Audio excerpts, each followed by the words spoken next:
Hello and welcome back to Champions and Beyond. So, the day is here. We have the announcement for the 7th campaign expansion for Marvel Champions, and that is the Age of Apocolypse. So, we did our teaser trailer video and we did predict that it would be the Age of Apocalypse. But a lot of my predictions were wrong, and we will see that here. Now, I've quickly read the article, but that's as far as I've gone. I haven't looked at all the cards, so this is going to be my first impressions of all of the new cards. I did have a quick look. There are 63 cards that have been spoiled in this article today. So we will skip down a bit. We're not going to look at all of those there, and we find the link there. Let's get it up nice and big on the screen. So they have announced 3 scenarios, the first 3 in the box. The second 2 are still unknown quantities for us, and they have announced the 2 new heroes. Now, for my prediction video, I thought that maybe they would go for X-Force, and I kind of predicted a lot of stuff based on that. This wave is actually a split wave, which I did mention in the comments that they might go for, and it's going to be a mixture of X-Men and X-Factor. The 2 heroes that they've announced are X-Men, and they have said that they're coming with all X-Men heroes, so I don't know if there's going to be just a lot of X-Factor support, or if a couple of the hero packs will actually be X-Factor. We will have to find that out nearer the time. So, before we go any further, I do try and get this news out as soon as it's released into the world. So please, if you'd be able to like and subscribe, then I can try and get this news to you as soon as it drops. Let's have a look at the cards. So, the first scenario, the first villain, is Unus. They've spoiled his stage 1 card. So 1 scheme, 2 attack. He does have toughness, but he only has 12 hit points per player, so on the low side. However, he has this mechanic where they're working on the gene pool. And from I think they will show the gene pool a little bit later on, so we might get to see a little bit more of the mechanics. But from what it alluded to, the more he defeats your allies, the more counters are going to go in this gene pool. So when there are at least 3 in this gene pool, he's going to gain Retaliate 1. If there is 6, he also gains Stalwart. And if there's up to 9, he'll get an Amplify icon straight on his card. So maybe he's going to take slightly against leadership. It will depend on how he really gets the counters. But he's going to be one of those that you're going to want to rush down. It's going to get worse for you the longer that the game goes on. I don't know a lot about the character, so I don't know if this is a thematic hit or anything like that, but let's have a look. I think it shows a couple more of his cards, so we'll see a bit more about it, and then we might have a bit more of an idea. So the second card is the Infinite Soldier. So this is actually a modular, the Infinite's modular. This is a modular that, based on what the article says, is recommended, or whether or not it's recommended or if it's required, we don't quite know yet. But these have got 1 scheme, 2 attack, 3 hit points. They've got guard, and this is what makes me think that they might be required, because they also key off of the gene pool. So if there's three counters in the gene pool, they're going quick strike. 6 gains them surge, and 9 gives them +3 hit points, so they get twice as hard to kill off. So yeah, the scenario is going to get a lot harder if you allow that gene pool to build up. And we will have a look at the gene pool. So permanent and setup. Yeah, this is part of the infinites modular set, so this has got to be a required modular set for the first scenario.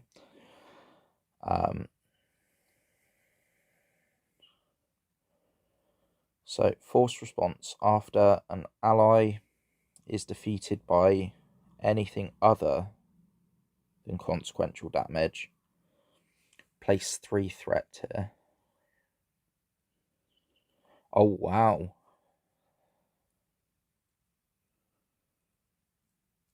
Wow, so it comes in with 4 threat anyway. So straight away, the villain and any of those minions are already going to have first of their 3 abilities. And then whenever a minion is defeated by anything else, you're going to automatically bump up to the next level of bad. So it's definitely going to punish chump blocking. It's definitely going to punish ally swarms. Oh, very interesting, because they did say that there's a new mechanic in this game, or in this box set, that's going to play off of you needing to have allies. So you're not going to be able to go into this scenario without allies, because you won't be able to complete the side missions, or whatever they call them. I'm getting ahead of myself there. So let's have a look. Next up,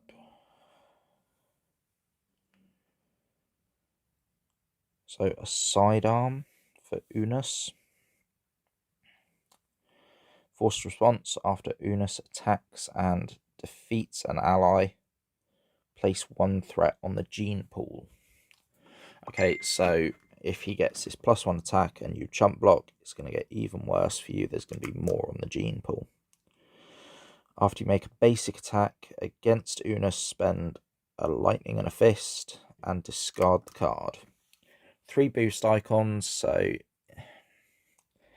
if he has it out, it's going to be, yeah, it's a tough one. You don't particularly want it in the encounter deck, because that 3 boost icons is just as bad as having the +1 attack. Interesting. Let's have another look.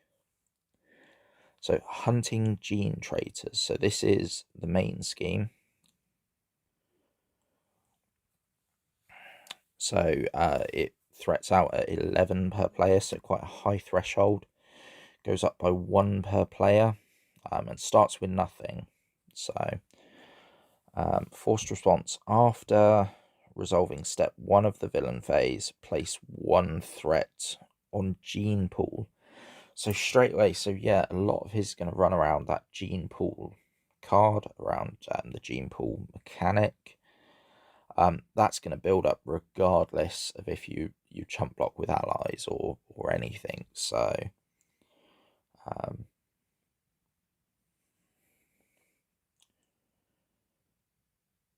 so if this scheme is completed, the players do lose the game. So you're going to have that interesting decision point about, do you keep on top of hunting gene traitors, the main scheme, or do you keep on top of the gene pool? We then have evacuate survivors. So this is the first of the mission, or one of the mission side schemes. And this is what they briefly touched on, that you will need to send allies to these missions. And they're supposed to be sent off across the world to something else that's happening. So it's supposed to be make the game feel like it's on a global scale. So forced response: after you resolve a mission attempt, place 1 attempt counter here and deal 1 damage to each ally at the mission. If there are 4 attempt counters here, remove mission team from... Okay, so mission team might be revealed later from the game, and flip this card over. When defeated, shuffle each player's card at the mission into its owner's deck, flip mission team, and this card over. So yeah, so your allies that you send on these missions won't be able to help you with the boss fight that you're currently in. And they won't count towards your ally limit, is what they said in the article. So what else do they show us? So here we go. So here's the mission team. So it's support, basic. So it is a campaign card. So the missions are only part of this campaign. Who knows though? Maybe we can see it more going forward. So mission team cannot be discarded, and the first player gains control of it. Action: exhaust mission team, choose reduce the cost of the next ally played to the mission by 2, or make a mission attempt. Okay, so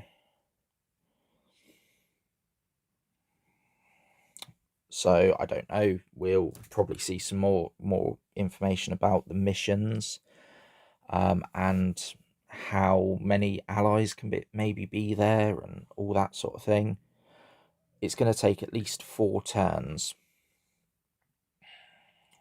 once you've got an ally there. So yeah, so the side quests that you want to do are going to discourage rush decks, because they want you to be doing these missions for longer to be able to unlock the extra benefits within the campaign. Sugarman, so Overseer. So they did say that there were going to be these Overseer minions as well. So victory 5, so quite a lot. Cannot take damage while another minion is at the mission. Okay. After you discard cards, deal mission response.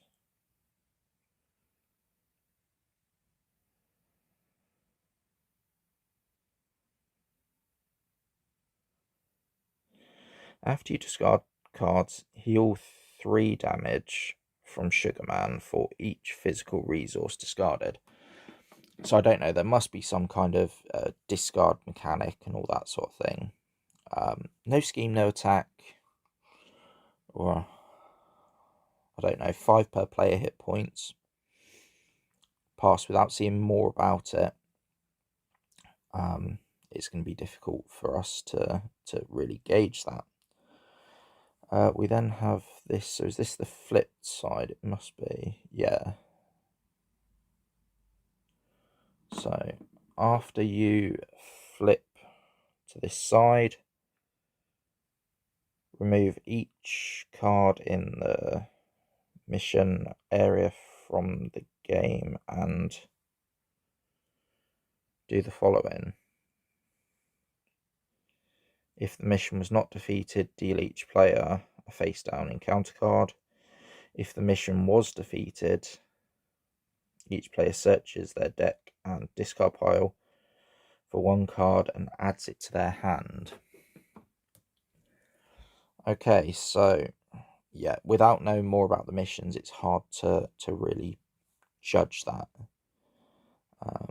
Mission team, so this is the flip side. Mission team cannot be discarded, and the first player gains control of it. Exhaust mission team, choose a player to draw one card. So completing the mission will allow some extra card draw for the team, for the table. Now, this was a bit of a surprise, but I think it's fantastic. And there have been some people pitching some really excellent ideas on the Discords for different standard sets, and this is standard 3. Now, they've said standard 3 is going to be on around about the same kind of difficulty as standard 1, as the core standard set, but it's going to be more based on your nemesis. So we have this environment as part of it, permanent and setup. After you place a pursuit counter here, if the number of counters here is at least 3 more than the number of players, sorry, remove each counter here. If your nemesis minion is in play, it activates against you. Otherwise, flip this card over. So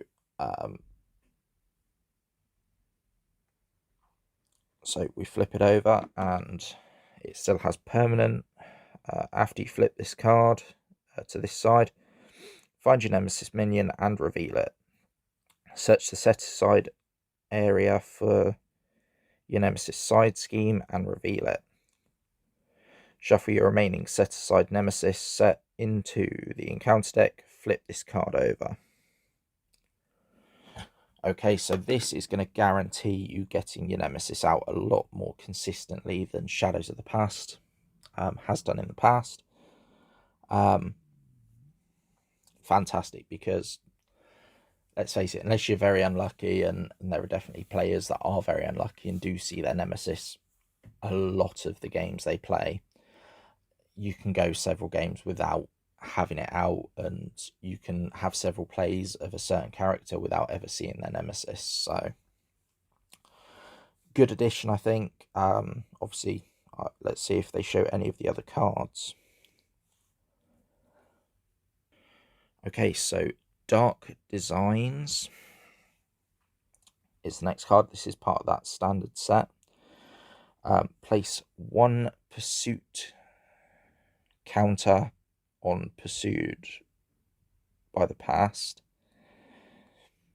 Then, if it has any counters,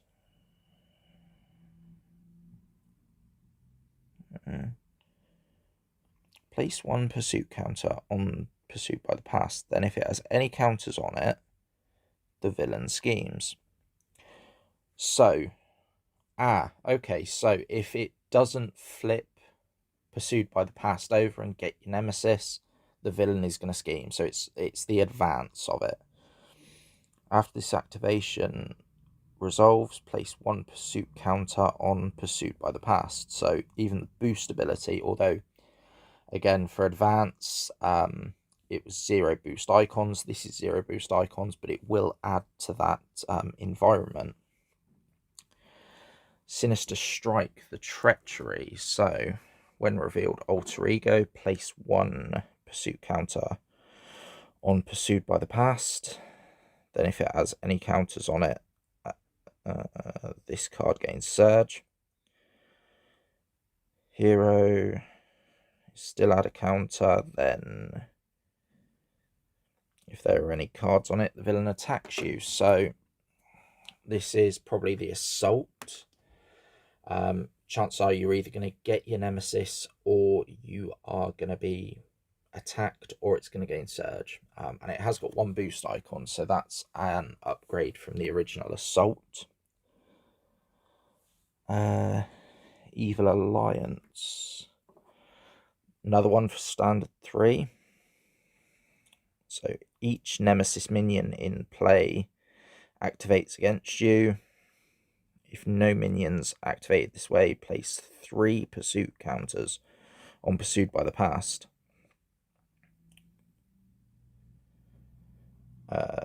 And so this one is kind of, it looks a bit like the Gang Up. But this is going to add a lot of counters. This is going to probably pop the Pursued by the Past almost every time. And it has got no boost icons, so who knows, maybe the other one was the replacement for Gang Up, and this one is the replacement for Assault. Not 100% sure on that. I'm sure could probably look at the card numbers and maybe figure it out from there, but off the top of my head, either or could be. So I expect we're going to get 2 copies of one of those 2 cards. Right, so we're now going to go into the second of the scenarios that they announced, and that is the Horseman, or the 4 Horsemen scenario. So we are going to get all 4 in a single scenario. And you're going to have War, Famine, Pestilence, and Death. In this one, they've said there is a slight mix of some older mechanics. So you are not going to be able to win the scenario until all 4 villains are down to 0 HP. A bit like the tower defense scenario, but only 1 villain will activate like in any other previous multi-villain scenarios. So War comes in with 9 hit points per it is War, sorry, 9 hit points per player. After War attacks you, if he has at least 1 hit point, discard an upgrade or support you control.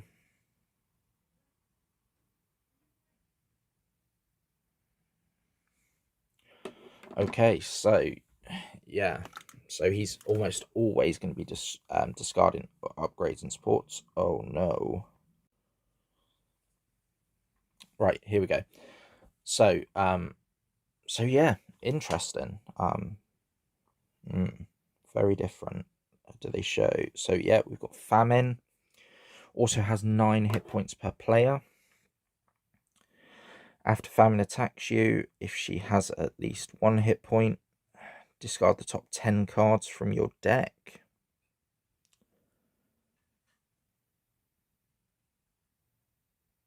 I'm trying to see, is that Storm maybe?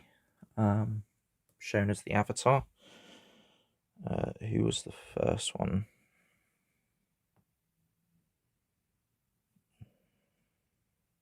I'm not sure.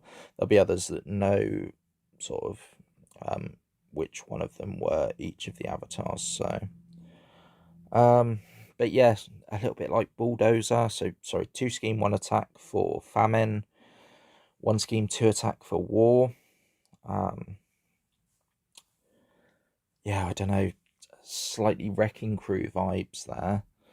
But maybe, well, hopefully done a bit better than Wrecking Crew. We then have Pestilence, so 2 scheme, 1 attack. After Pestilence attacks you, if she has at least 1 hit point,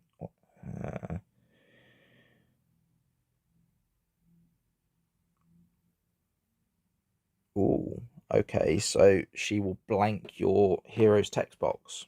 Again, 9 hit points per player. And Death, which is Angel, as the avatar. Again, 9 hit points per player. This one does have aerial. After Death attacks you, if he has at least 1, deal 1 damage to each character you control. Okay, again, 1 scheme, 2 attack. Right, we do get to have a look at a couple of their attachments. So we have the Golden Horse. Attach the villain with the fewest hit points without the aerial trait. Attached villain gains aerial. And is considered to always have at least 1 hit point.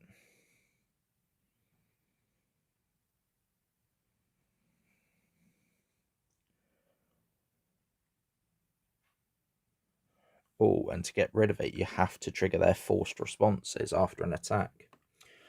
+1 scheme, +1 attack as well, so you're not going to want to leave it out. Oh, that's an interesting card. We then have Metal Wings. So, attach to Death and move the active counter to him. Death gains Retaliate 1 and is considered to have at least 1 hit point. After you attack Death, resolve his forced response as if he just attacked you. Okay, so again, you're going to have to attack them to get rid of these upgrades that are helping them out. We have Rough Riders.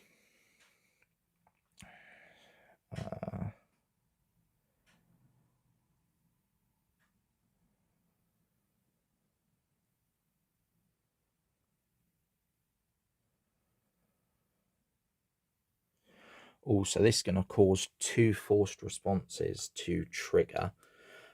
The current active villain will trigger as if it's attacked you, and then the next in line. So they're going to be doing a lot of these forced responses that are built into them, even if you've knocked them down to 0 hit points already.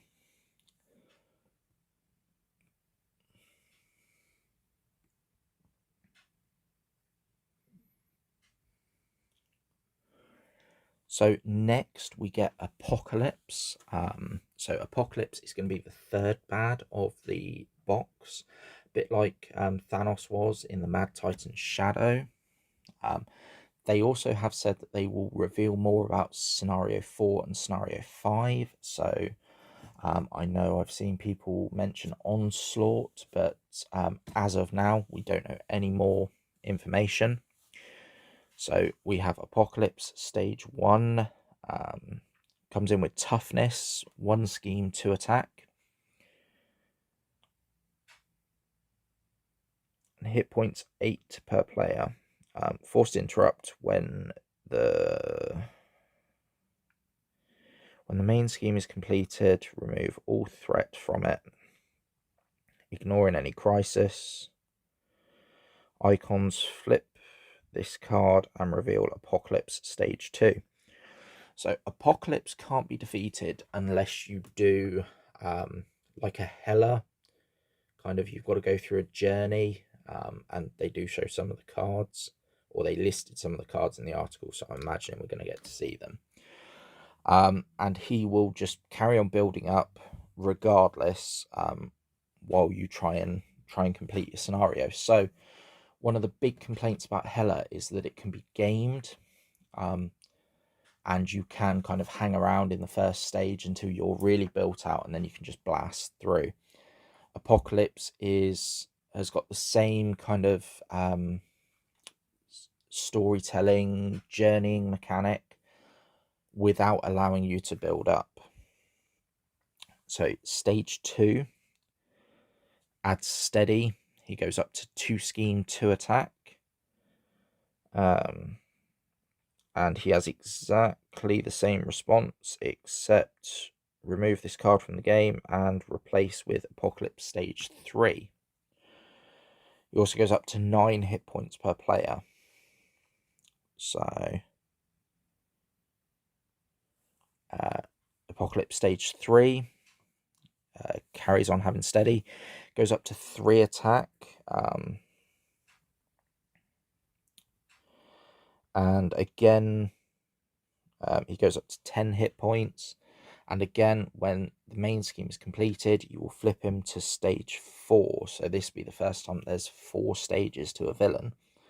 And it looks like it's 2 double-sided cards based on how this is all worded. Goes up to 3 scheme and 3 attack. Stalwart toughness still, 11 hit points per player. When the main scheme is defeated, the players lose the game. So the main scheme is going to have to complete 4 times for you to lose the game.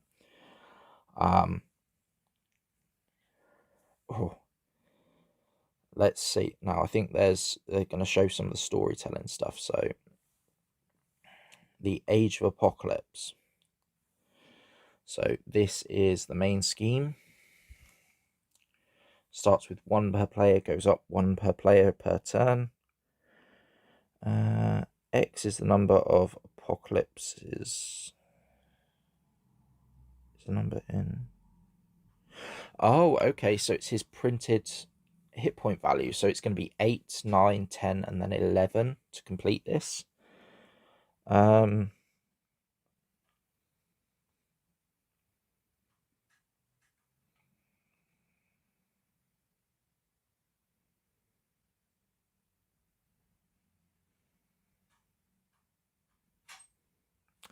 Okay, and every time you defeat him, you're going to still do the Hela stuff. You're going to remove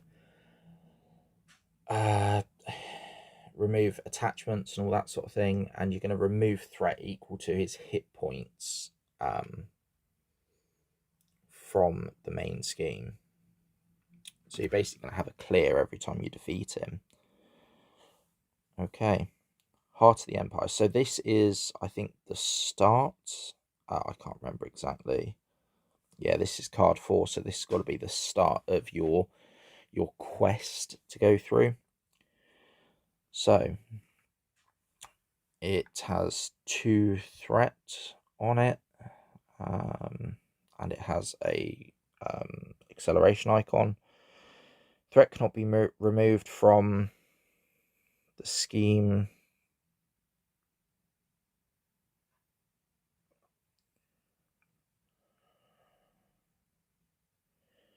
While a prelate minion is in play. Now, prelate was the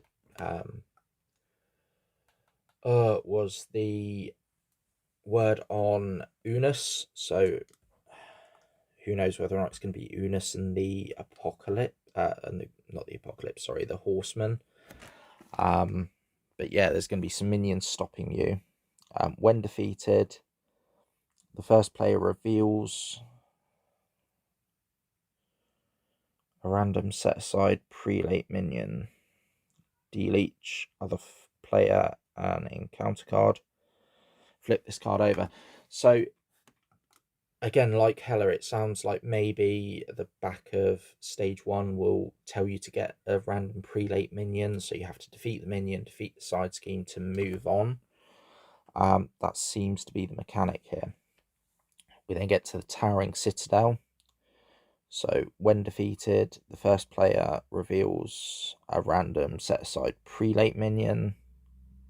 Deal each other player an encounter card. Reveal the Tyrant's Throne side scheme and remove this card from the game. So this is going to have 2 boost icons, 3 threat. But this one doesn't say... Oh, no, yeah, this cannot be removed from the game while a prelate minion is in play. So, yeah, very similar to Hela's mechanics. The Tyrant's Throne, 3 acceleration tokens on it. Again, you have to defeat the prelate minion to then remove the 4 threat from this. You then get another prelate minion and deal each other player an encounter card. Flip this card over and reveal no longer worthy. So yeah, so we're going to have to go through three side schemes like Hela to get to no longer worthy. Attach to Apocolypse and heal 5 per player hit points from him. He cannot take damage while a prelate minion is in play. Ignore the forced interrupt on the main scheme. When Apocolypse is defeated, the players win the game. Okay, so yeah, this sounds to be an upgraded version of Hela, and Hela's a fun scenario, but it can be gamed. A lot of cards there, and Apocolypse if Hela is as fun, or if Apocolypse is as fun as Hela was, then we're going to be in for some good times. So now we go on to Bishop, who is the first of the playable heroes. 4 recovery, 12 hit points, mutant and temporal traded.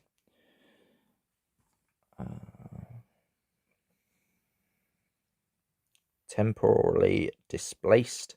Response: after you change this form, add a temporal card in your discard pile to your hand.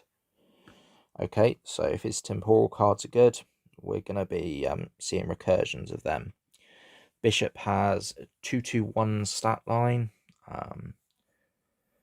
and energy absorption. So response: after Bishop takes any amount of damage from an attack, discard an equal number of cards from the top of your deck.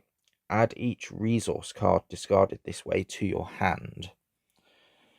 So he's going to really want to mulligan. Well, he is going to really mulligan through the deck, and you're going to want to try and put as many resource cards as you can into your deck. I don't know. I don't know on that. So stored energy is a temporal card. It's a signature resource card. And it has a lightning and a fist. So this is going to add to your hand if it's discarded. You're going to be able to get it back when you flip down. And there's going to be a lot of recursion based on stored energy.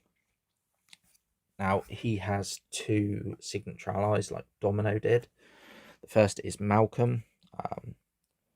So discard a resource card from your hand.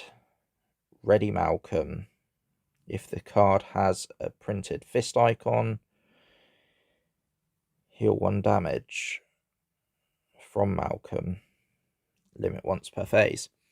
So 3 cost, 1 thwart, 2 attack, 3 health, and potentially you're going to be able to ready him every turn. You're going to be able to heal him at least once per turn. So he's going to get a lot of action if you have those resource cards in your hand, which hopefully you will have done if you've taken damage.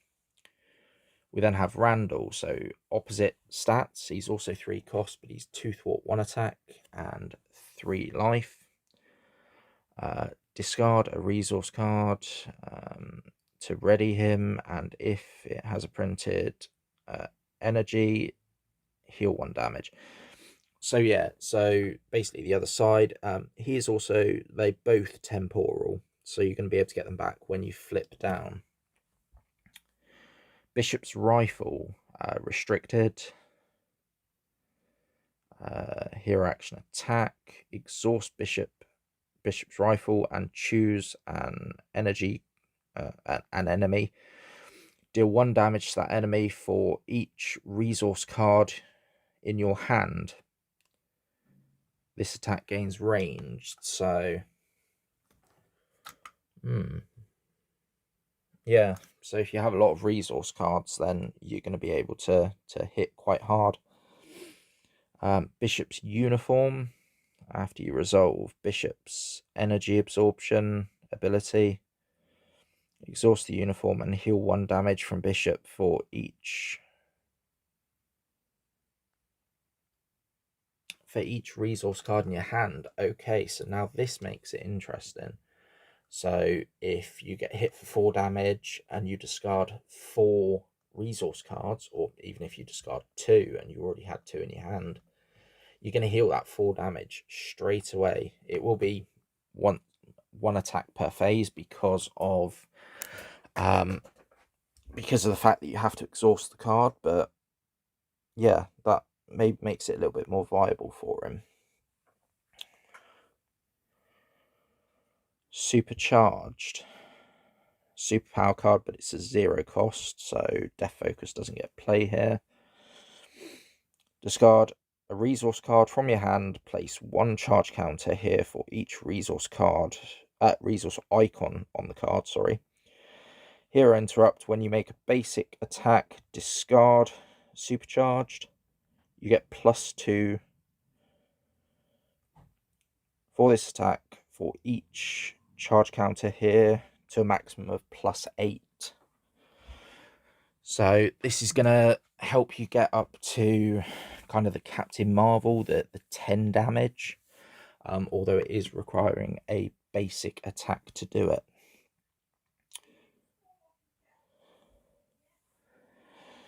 We then have Concussive Blast. So attack, deal damage to an enemy. If you paid for this event with a resource card, Ready Bishop. Deal 6 damage to an enemy. So 3 for 6, slightly under the curve, but you get the ready. It looks like you're going to want to build him with a lot of resource cards, so every chance that he's going to get a decent chance of that trigger. So we then get a leadership cable, psionic and X-Force traded. After cable thwarts and defeats a side scheme, draw a card. So that's not bad. 4 cost is expensive, but 3 attack, 2 thwart. Does take 2 consequential for that attack, so you probably want to have him doing the thwarting, and 3 life. So yeah, not a bad choice. And X23, so we are getting some copies of the heroes from the last wave. So 1 thwart, 3 attack, 3 cost, 3 life. After X23 attacks and defeats an enemy, ready her. So yeah, you could bring her out and defeat potentially 3 minions on a turn, or 2 minions, and punch the villain. You could really burn through her if you've got the right board state in front of you. We get a basic ally in Legion. So Legion, Psionic and X-Men traded. Response: after Legion uses a basic, discard the top card of your deck. Okay, so yeah, okay, you're going to discard the top card of your deck after he uses a basic action. If it's a lightning, you get to deal 2 damage to an enemy. If it's mental, you get to remove 2 threat. Or if it's a fish, you get to heal 2 damage from Legion. So yeah, he's going to have that bit of a random nature to him, but I don't know. Until he gets to the table, it's a hard one to judge. I wasn't a particular fan of the Adam Warlock ally, so he has a lot of feels of that. Maybe for the likes of Domino that can know what card is on top of her deck, you're going to make it a little bit easier to sort of get some consistency with him. But yeah, it's not going to be as easy as some of the other ways. Could be interesting though. We then get Marrow, another X-Force basic ally, 2 cost, so cheap, 2 life, 1 thwart, 2 attack. Play only if you have the X-Force or X-Men trait. Response: after Marrow enters play, deal 2 damage to an enemy. Deal 2 damage to an enemy. So cheap ally, you're going to come in, deal 4 damage to an enemy, and then take a block. If you're not in a scenario that doesn't want you to block, that is. You know. Yeah, this could have quite a bit of play.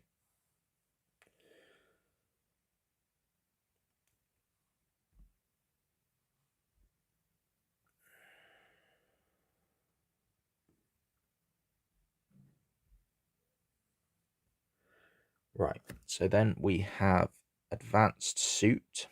So attached to an X-Force or X-Men ally, max 1 per ally. After the attached ally defeats a minion or side scheme, discard 1 card from your hand, heal 1 damage.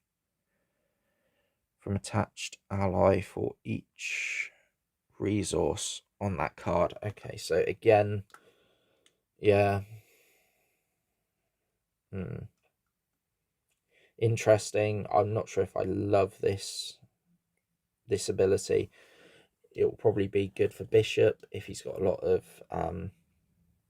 sort of double resource cards and that sort of thing, but yeah, I don't know. I'm not sure if I like that one as much as some of the others. So we have Sidekick.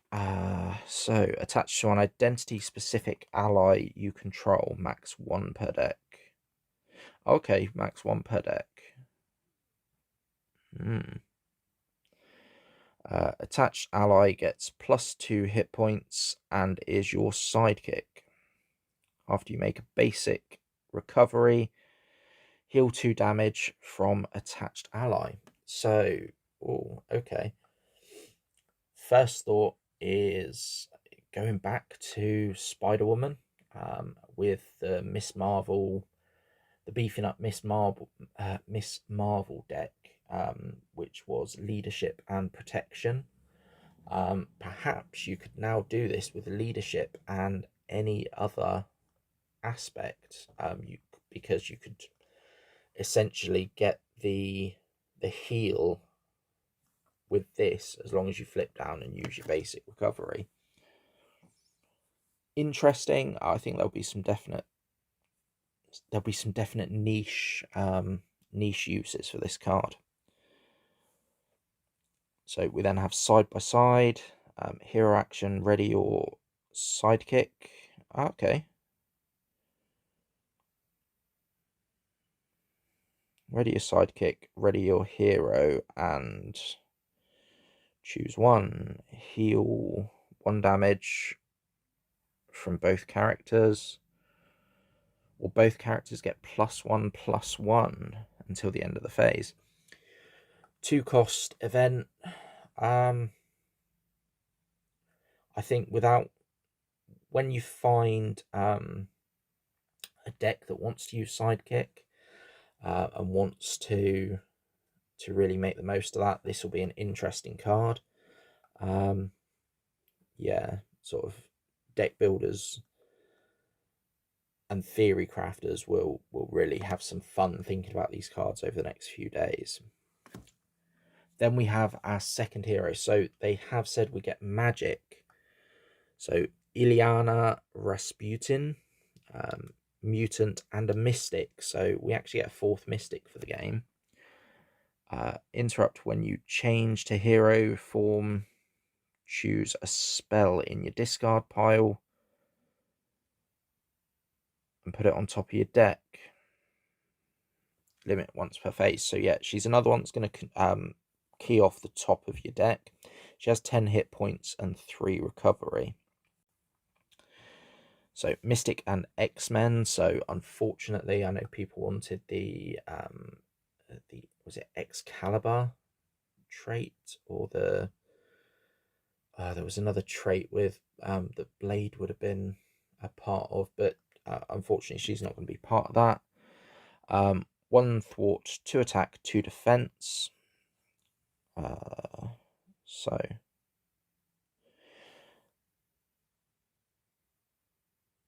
play with the top card of your deck face up. Okay, so you're always going to be able to see what's on the top of your deck, which could mean that Legion's good for her, actually. Once per phase, you may play the top card of your deck as if it was in your hand. Reduce its resource cost by 1. So when you put that spell on top of your deck, you're going to be able to play it at a -1 cost. So it could be very good. And there aren't a ton of spells in the game. I imagine she's going to come with some, but all of the spells that are currently in the game have been very good. They've been quite cheap as well, so they're going to be almost a free spell. We get Limbo. So this is one of her cards. After the villain phase begins, exhaust Limbo, swap a card in your hand with the top card of your deck.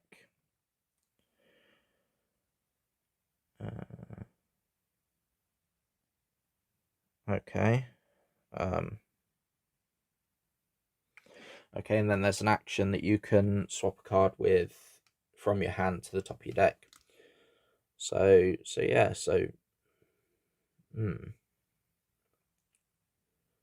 Limbo's going to make the most of her, depending on all of her mechanics.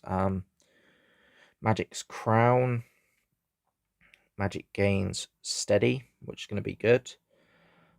While the top card of your deck has a mental or a wild resource icon. Magic gains +1 thwart. Okay, so that's quite an interesting little buff to her. So we then have Magic's Armor. So magic gains Retaliate 1, and while the top card is a mental or is a lightning, or a wild resource, magic will get +1 defense. And Soul Sword, restricted. Magic gains piercing with basic attacks, and while the top card is a fist or a wild, magic gets +1 attack. So ideally you want a wild on top of your deck, so that she gets +1, +1, +1. So Stepping Disc, superpower card.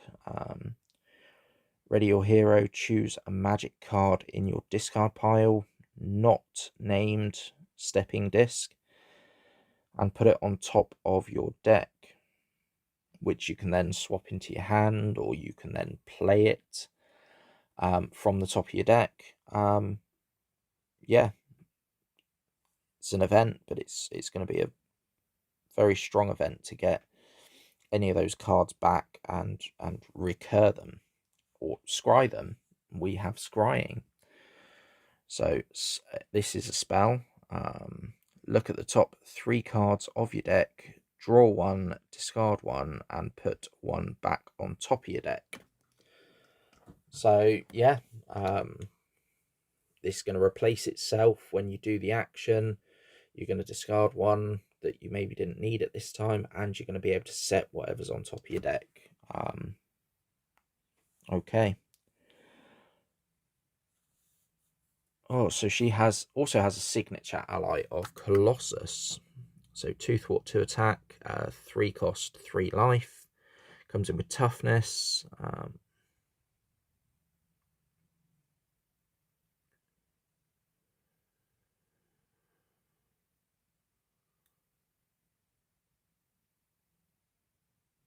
Oh, so he has a Pip the Troll ability in this form. He gets to come in when you're being attacked and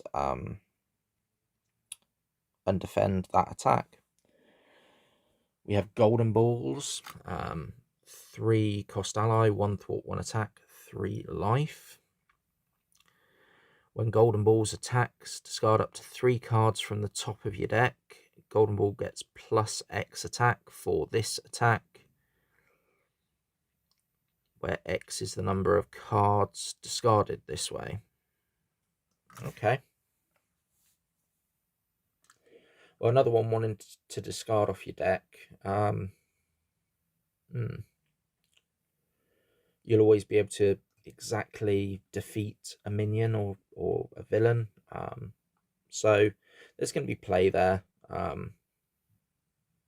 don't know. Not super excited by Golden Balls anyway.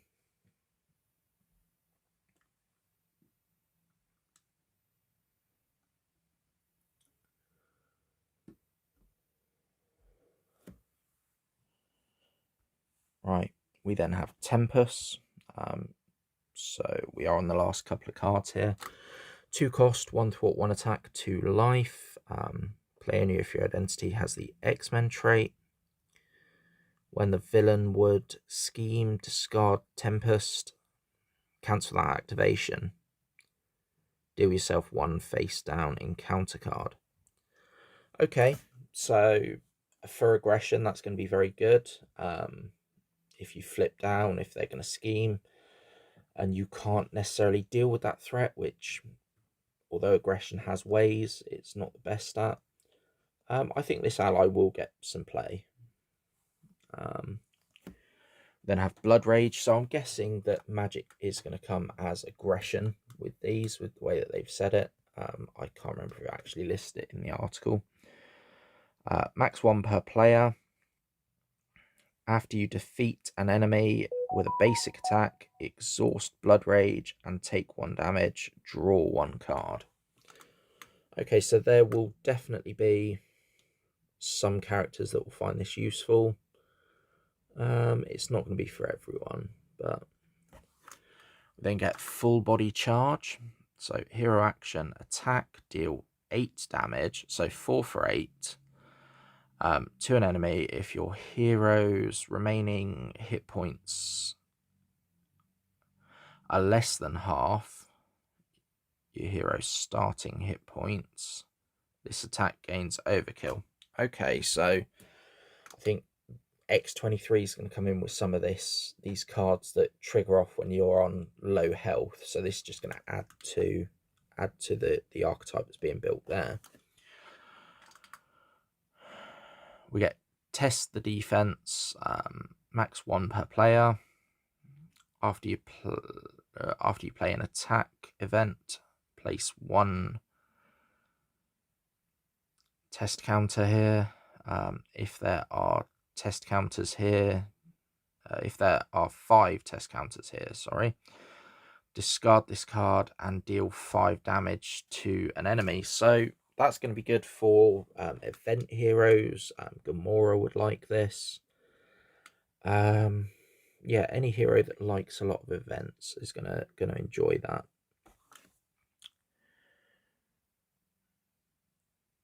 Yeah. Blood Gem. Oh, Blood Gem, sorry. Play only if your identity has the Mystic trait, max 1 per deck. Resource, exhaust Blood Gem and take 2 damage. Generate a wild resource. I'm not convinced on that one. For a lot of the Mystics that are already in the game, maybe Adam Warlock would like it because he can make the most of his soul world. I don't know. I'm not convinced on that one right now. Now, basic spells. So we're actually going to get a spell in basic to help out all the Mystics. Play only if your identity has a Mystic trait. Hero action, choose 1. Heal 3 damage from an identity. Remove 3 threat from a scheme, or deal 3 damage to an enemy.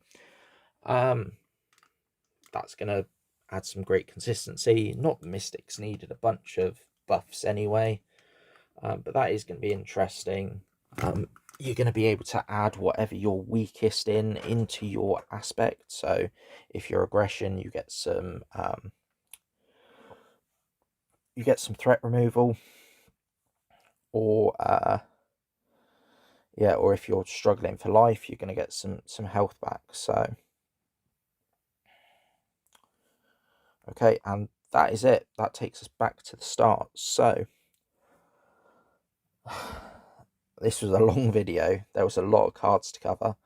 I hope you found some of this interesting.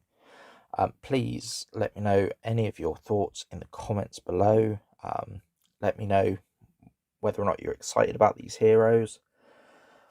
I know there was some very mixed views on magic. I did put in a comment recently as well that the way that Caleb spoke on the live stream, on FFG's live stream, about Bishop, that maybe Bishop might be involved, but I didn't think that he would be in this box. A lot of my predictions were wrong, so yeah. But exciting times. Some exciting mechanics going to be in there. a new standard. I imagine a new expert will be in there as well. I would have thought that they would add one of each anyway. So some great design space they're moving into. Lots of things to be excited about. The product isn't out until March, so we do have, after we get the releases this month, we do have a 4-month wait, which is a little bit longer than I expected. And it has announced that there are 4 hero packs. Now they have done I'll scroll down here. So they have done a